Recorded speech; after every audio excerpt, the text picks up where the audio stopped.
And in Nepal, 10 leftist parties on Thursday merged to form the Nepali Communist Party, uniting major fractions like the CPN Maoist Centre and CPN Unified Socialist, led by former Prime Ministers Pushp Kamal Dahal and Madhav Kumar Nepal. The merger follows the September Gen Z uprising and aims to consolidate leftist forces before the March 2026 elections, though analysts doubt its immediate grassroots impact. The new party, guided by Marxism-Leninism, will use the 5-pointed star as its selection symbol. A 9-point unity agreement named Dahal as coordinator and Madhav Nepal as co-coordinator, with Jalanath Khanal as the third-ranking leader. The party plans a national unity convention within 6 months.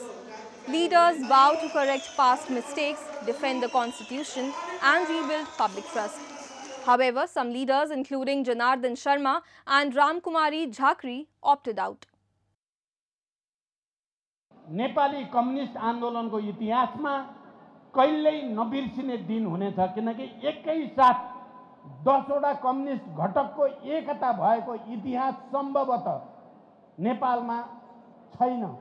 2टा 3टा मिल्ने त भयो होला, 10 वटा सबै आफ्नो ठाउँमा लामो वैचारिक सङ्घर्ष, वर्ग सङ्घर्ष, व्यवहारिक सङ्घर्षबाट गुज्रेका नेताहरूको यो एकता साँच्चै अभूतपूर्व छ, ऐतिहासिक छ, असाधारण छ।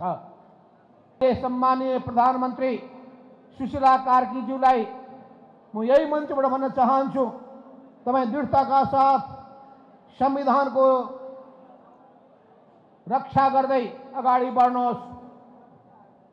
समयमा निर्वाचन सम्पन्न गर्ने गरी धाँधली रहित, स्वतन्त्र, निष्पक्ष र शान्तिपूर्ण ढङ्गले निर्वाचन सम्पन्न गर्ने गरी, प्रतिसभाको निर्वाचन सम्पन्न गर्ने गरी अगाडि बढ्नुहोस्। अनि निर्वाचन सम्पन्न भइसकेपछि प्रतिसभाले संविधान निर्माणको 10 वर्षको अनुभवको समीक्षा गरेर संविधानमा संशोधन गर्नुपर्ने आवश्यकता पनि छ। त्यसका कतिपय पक्षहरू हामीले सुधार गर्नुपर्ने आवश्यकता छ।